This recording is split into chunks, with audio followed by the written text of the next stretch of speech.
And the police union is warning having a uniformed officer on guard outside all isolation and quarantine facilities 24/7 could actually make New Zealand less safe, not more. I asked Police Association boss Chris Cahill what the problem is with the new security plan. Well, I just don't believe it's the best use of police resources. These are police officers that will have to come off the front line, and you're not talking one or two.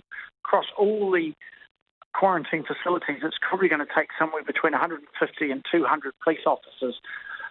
Police need to be on the front line of policing, looking after your family harm incidents, your mental health crises, your dangerous drivers, those sorts of things.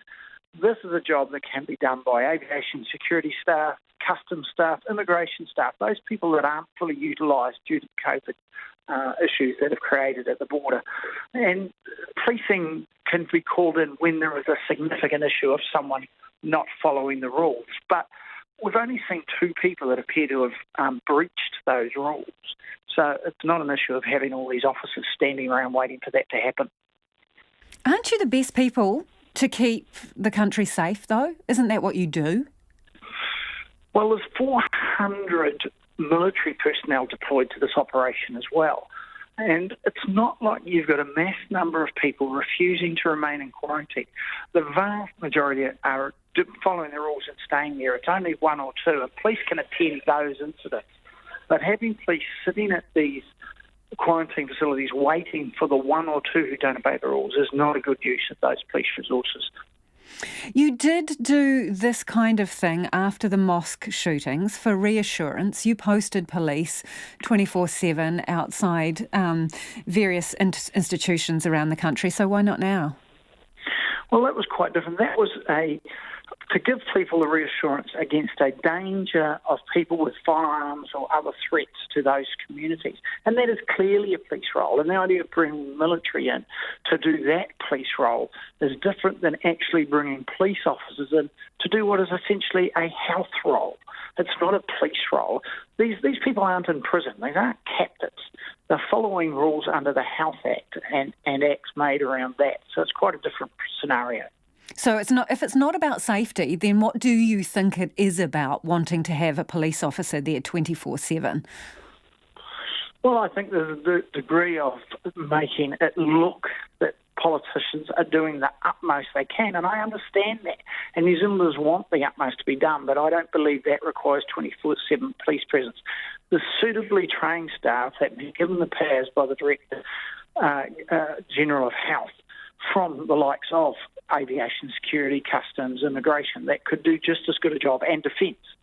So are you being dragged into a political situation rather than a policing situation, do you think? Well, I think there's an element of that, and I think it needs to be really clear that that isn't what police should be doing.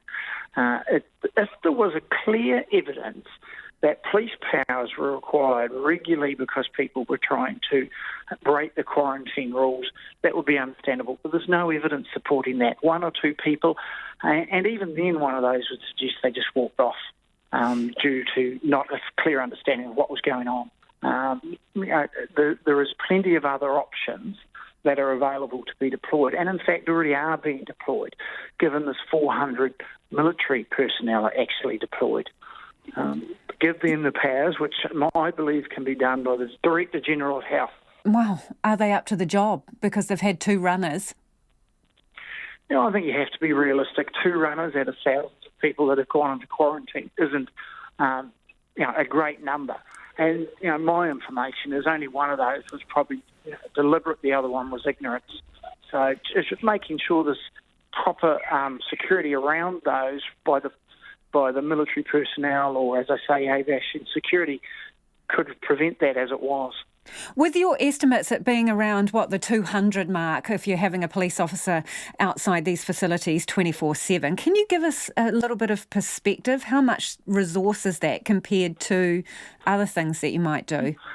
We've got police districts that don't have many more than 200, 150 sworn staff. So some of our smaller police districts, so it's a significant number. It's certainly not a core policing role.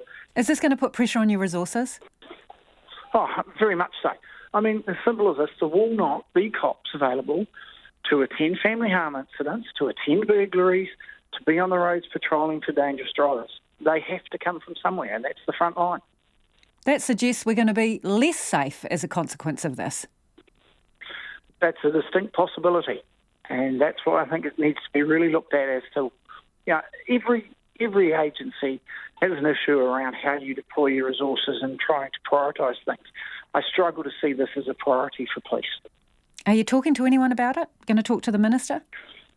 I've unfortunately missed the Minister today. I've spoken to the Police Commissioner about it. He's clear on my views, but he again has to deal with a variety of different perspectives as well. But yes, I will attempt to talk to the Minister about it.